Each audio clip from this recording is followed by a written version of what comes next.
Only 14 mountains on Earth rise above 8,000 meters, and every one of them stands within the Himalayas or Karakoram. All 9 peaks in this ranking belong to that elite group, from 8,027-meter Shishapangma to 8,848.86-meter Everest. On K2 alone in 2008, a chain of accidents around the bottleneck claimed the lives of 11 climbers. At this altitude, a collapsing serac, failed, fixed ropes, or sudden weather can turn the descent into disaster. Since September 2025, Nepal's spring permit for Everest has risen to $15,000 per climber. A complete commercial Everest expedition can cost roughly $40,000 to $150,000, depending on the operator and support level. Yet Everest, despite being the highest point on Earth, still does not top this editorial danger ranking. We will move from relatively more accessible peaks toward mountains where a small mistake can carry the highest possible price. Each mountain will be judged through its route, high camps, technical sections, and the danger zones that truly shape the climb. When reliable data exists, costs, permits, and historic accidents will help place each mountain's risks in proper context. Altitude is only the first layer. Rock, ice, steepness, and rope skills determine what climbers actually have to do. Avalanches, seracs, rockfall, and powerful winds are different dangers entirely, because no climber can fully control them. And when something goes wrong, distance from rescue can matter just as much as several hundred meters of elevation. On the map, this journey stretches from Tibet and Nepal to the remote glacial valleys of Pakistan's Karakoram. The Himalayas rise like a gigantic wall, where vertical distance is far harsher than any number shown on a flat map. Farther west, the Karakoram becomes a maze of rock, ice, and long glaciers leading toward K2 and Broad Peak. Above roughly 8,000 meters, the death zone slowly breaks the body down, even when a climber is barely moving. And opening the countdown at number 9 is Cho Oyu, standing directly on the Nepal-Tibet frontier. At number 9 is Cho Oyu, a mountain positioned directly along the border between Tibet and Nepal. At 8,188 meters, Cho Oyu ranks 6th in the world and stands about 661 meters lower than Everest. Its northern side can be approached by road close to base camp, a rare logistical advantage among the 8,000 Ers. That shortens the approach, but it does nothing to change the fact that the summit still lies deep inside the death zone. On October 19th, 1954, Herbert Ticky, Joseph Jokler, and Pasang Dowa Lama became the first climbers to reach the summit.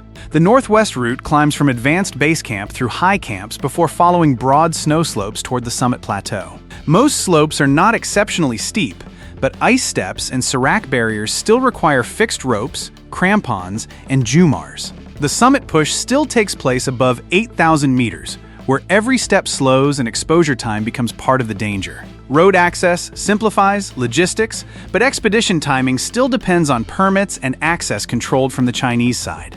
The main hazards are hanging ice, avalanches, and high-altitude weather, where even the gentler terrain is never truly harmless. In 1959, an international women's expedition was hit by an avalanche on Cho Oyu, killing 4 members. Compared with the mountains ahead, Cho Oyu has a less technical normal route and relatively convenient northern access. That is why Cho Oyu ranks 9th, although the word easy only exists when comparing one 8,000 with another.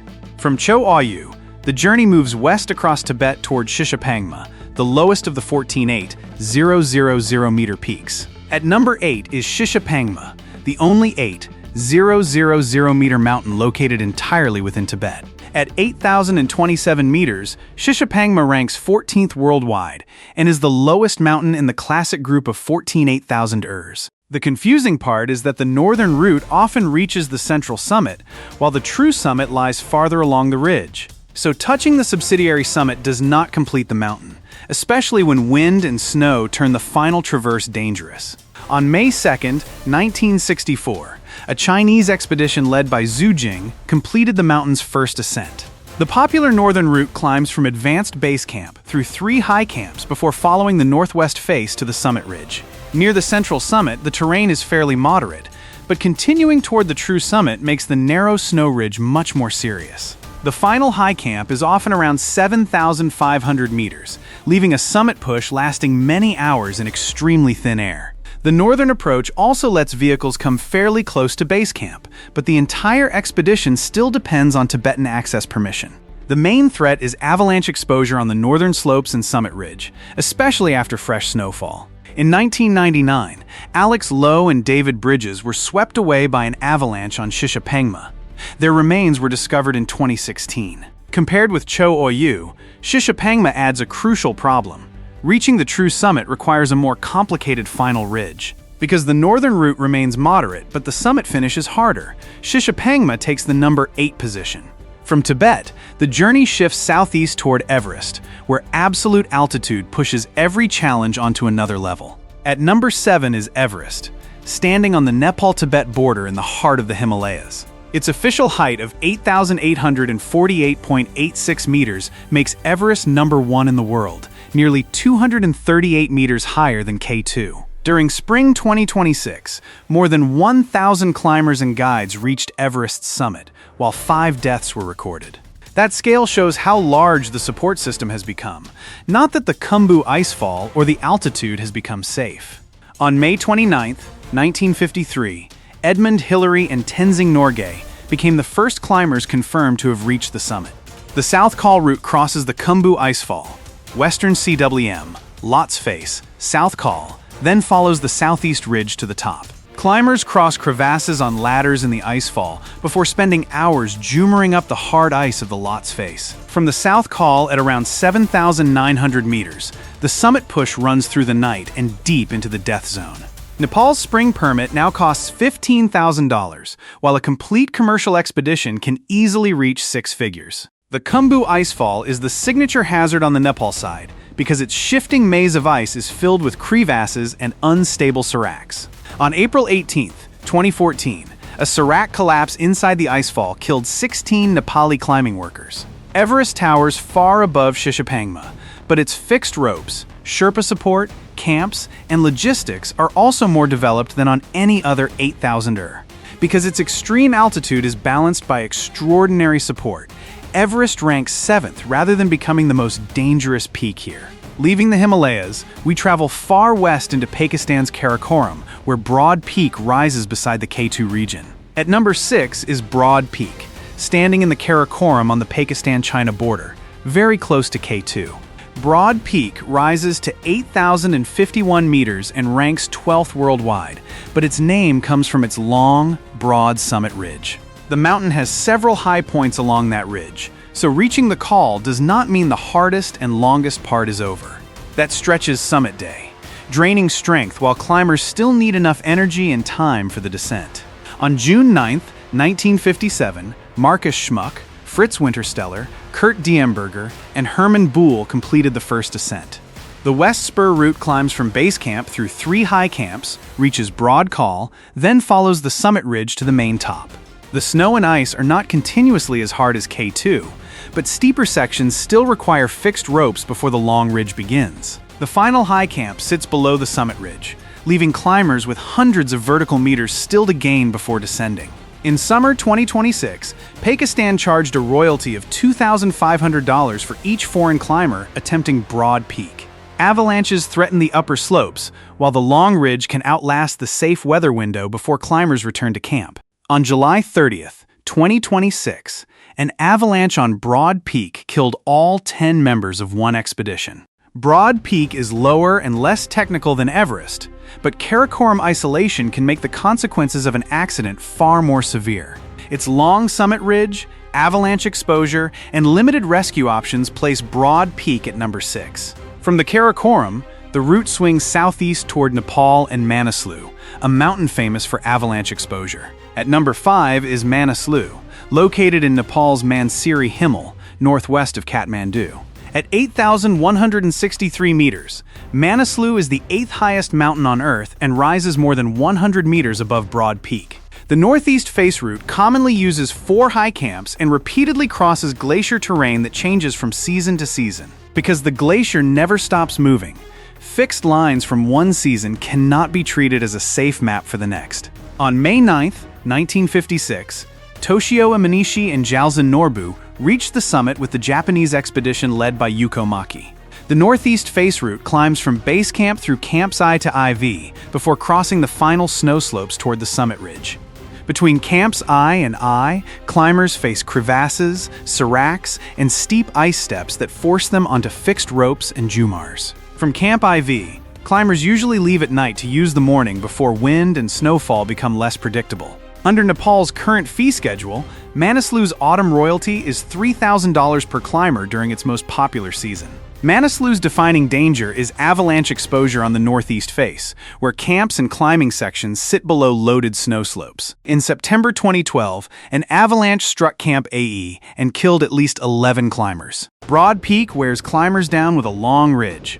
Manaslu increases exposure beneath seracs and avalanche-prone snow slopes. That is why Manaslu ranks 5th. The climbing is not technically extreme, but avalanche risk on the normal route is substantial.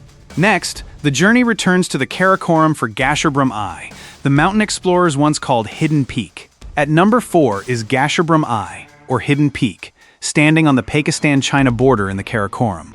Gasherbrum I reaches 8,080 meters, ranks 11th worldwide, and stands nearly 30 meters higher than Broad Peak. The modern normal route commonly uses the Japanese couloir, a snow and ice corridor noticeably steeper than the routes we have just seen. As the angle increases, a slip does more than waste energy. It can become a long fall on hard ice. On July 5, 1958, Pete Skoning and Andy Kaufman reached the summit with the American expedition led by Nicholas Clinch. The popular route begins on the Gasherbrum Glacier, passes high camps, then climbs the Japanese couloir to reach the west spur. Inside the couloir, climbers face very steep snow and ice, crevasses, and the threat of rock or ice falling from above. The upper mountain still carries climbers above 8,000 meters after hours on steep terrain, making the descent especially punishing. In 2026, Pakistan set a summer royalty of $2,500 per foreign climber on its 8,000 ers other than K2.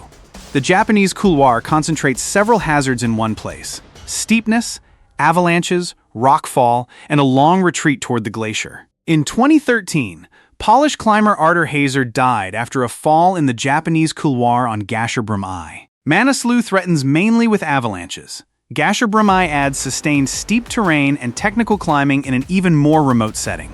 Because of the Japanese couloir and difficult retreat, Gasherbrum I takes the number 4 position in this ranking. From the Karakoram, the journey shifts southwest toward Nanga Parbat, the giant mountain marking the western edge of the Himalayas. At number 3 is Nanga Parbat, located in Gilgit-Baltistan near the western end of the Himalayan range.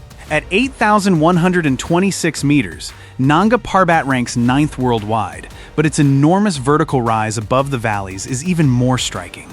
The Kinshofar route on the Diamir face avoids the more avalanche-prone center, but replaces it with a technical wall of rock and ice. That means climbers reduce one objective hazard while accepting harder technical climbing much lower on the mountain. On July 3, 1953, Hermann Buhl completed the first ascent after an exhausting final push alone. The Kinshofar route climbs the Diamir face through high camps, crosses the Kinshofar wall, then continues over ice slopes toward Camp IV. The Kinshofar wall forces climbers to Jumar steep mixed rock and ice, where even small movements quickly drain energy. From Camp IV at around 7,000 meters, the summit push remains extremely long, sending climbers back onto technical terrain while exhausted. Like Pakistan's other 8,000 ers except K2, Nanga Parbat carried a summer 2026 royalty of $2,500 per foreign climber. Avalanches, rockfall, and rapidly changing weather on the Diamir face can turn a long, fixed-rope retreat into a survival problem. In 1970, Gunther Messner disappeared while descending the Diamir face after the first ascent of the Rupel face. His remains were found in 2005. Gasherbrum I has one steep couloir. Nanga Parbat stretches technical climbing, vertical relief, and retreat into a larger overall challenge. The combination of the Kinshofar wall, immense vertical relief, and a long descent places Nanga Parbat at number 3. From Pakistan, the journey returns to central Nepal and Annapurna I, where the greatest danger is not always a difficult climbing move. At number 2 is Annapurna I, located in the Annapurna Massif of central Nepal, north of the Pokhara Valley. Annapurna I rises to 8,091 meters and ranks 10th worldwide, only about 11 meters higher than Gasherbrum I. Annapurna's fearsome reputation comes largely from avalanches and seracs along the route, not simply from technical climbing difficulty. A climber can execute every move correctly and still stand directly in the path of unstable snow or collapsing ice. On June 3, 1950, Maurice Herzog and Louis Lachenal reached the summit, completing the first ascent of any 8,000-meter mountain. Modern expeditions usually approach the north face, build a chain of high camps, then choose variations based on each season's snow and ice. Across those variations, climbers handle ice, snow, and mixed terrain, but the seracs above often dictate where the route can safely go. The summit push still reaches deep into the death zone, but Annapurna also forces climbers back through exposed terrain during descent. Under Nepal's current fee schedule, the spring royalty for an 8,000 such as Annapurna I, is $3,000 per climber. Especially between the middle camps, terrain beneath large seracs can become an avalanche corridor that climbers need to cross quickly. In 1970, Ian Clow was killed by falling serac ice while the British expedition descended after the first ascent of the south face. Nanga Parbat demands more active technical climbing. Annapurna keeps climbers exposed longer to dangers that skill cannot remove. Because avalanches and seracs dominate the route so strongly, Annapurna I takes the number 2 position. Finally, we leave Nepal and return to the Karakoram, where K2 combines altitude, technical climbing, and objective danger on one route. At number 1 is K2, rising on the Pakistan-China border in the remote heart of the Karakoram. At 8,611 meters, K2 is the second highest mountain on Earth, surpassed only by Everest in absolute elevation. Unlike Everest, K2's normal route forces climbers to handle rock, ice, and mixed terrain almost continuously from low altitude to very high. That allows fatigue to build before the death zone, while the route's most dangerous sections still wait above. On July 31, 1954, Achille Compagnoni and Lino Lacedelli reached the summit with the Italian expedition led by Ardito Desio. The Abruzzi spur passes House's Chimney, the Black Pyramid, the Shoulder, and then the Bottleneck before traversing beneath the summit serac. House's Chimney and the Black Pyramid require climbers to handle rock and ice with crampons, jumars, and fixed ropes on very steep ground. After the Shoulder, climbers move above 8,000 meters toward the Bottleneck, meaning the worst section arrives when the body is already depleted. In summer 2026, Pakistan's royalty for K2 was $3,500 per foreign climber, the highest among these Pakistani peaks. The Bottleneck is the route's most feared point, a steep couloir directly beneath a massive serac that climbers must traverse below. During the 2008 disaster, a serac collapse at the Bottleneck destroyed fixed ropes and contributed to the chain of events that killed 11 people. Annapurna stands out for objective danger. K2 combines that danger with sustained technical climbing, greater altitude, and a harder retreat. Because of its technical demands, the Bottleneck, Karakoram weather, and limited rescue options, K2 ranks number 1 on this editorial list. From Cho Oyu to K2, these 9 positions show that danger does not rise with one number, but with the way multiple risks overlap. On the final map, the 9 peaks stretch from Tibet and Nepal to Pakistan, yet all belong to the same extreme high mountain world. Altitude, technical difficulty, avalanches, seracs, weather, and isolation become truly frightening when they begin to overlap. Everest proves the highest mountain is not automatically the most dangerous, because route design and support can completely change the equation. Among these 9 peaks, which one would you attempt, and which one would you prefer to admire from very far away? If you want more journeys like this, subscribe to the channel and keep exploring the next limits with us. On K2, human ambition can rise incredibly high, but nature still decides where the final boundary lies.